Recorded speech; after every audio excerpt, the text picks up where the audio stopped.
আমাদের শাহাদাত ভাই তার লাইফের বিশেষ একটা মুহূর্তের জন্য গতকালকে আমাদেরকে দিয়েছিলেন ট্রিট। আর এই ট্রিট উপলক্ষে তিনি আমাদেরকে নিয়ে গিয়েছিলেন এক কোরিয়ান রেস্টুরেন্টে। কোরিয়ান খাবারের আগেও আমি খেয়েছিলাম, আমার কাছে বেশ ভালোই লাগে। তাছাড়া নতুন নতুন কুজিন ট্রাই করতে আমি অনেক বেশি পছন্দ করি। প্রতিবার মিউজিয়াম স্টেশনে আসলেই হলিউড মুভিতে স্টেশনের অ্যাকশন দৃশ্যগুলোর কথা মনে আসে।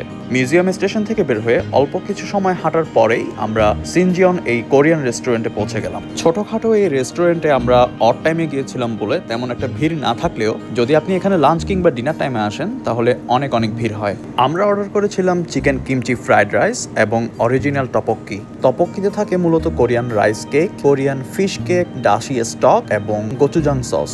আর আমাদের অর্ডার করা কিমচি ফ্রাইড রাইসের মধ্যে ছিল সিউইড, ডিম ভাজি, চিজ, ফ্রাইড চিকেন এবং কর্ন। এই সবগুলো রাইসের সাথে মিশিয়ে খেতে খুবই মজা ছিল। আর সাথে যদি একটু করে টপক্কি আপনি মিশিয়ে নেন, এটা খেতে আরো অনেক বেশি মজা লাগে। তো খাওয়া দাওয়া শেষ করে আমরা সবাই গিয়েছিলাম সেন্ট ম্যারিজ ক্যাথিড্রালের সামনে, ওখানে একটু ঘোরাঘুরি করে এরপর আমরা বাসায় চলে গেলাম। তো আজকের এই ছোট্ট ব্লগ এতটুকুই ছিল। পরবর্তী কোন নতুন ভিডিও নিয়ে আমাদের সামনে হাজির হব। ভালো থাকবেন, সি ইউ।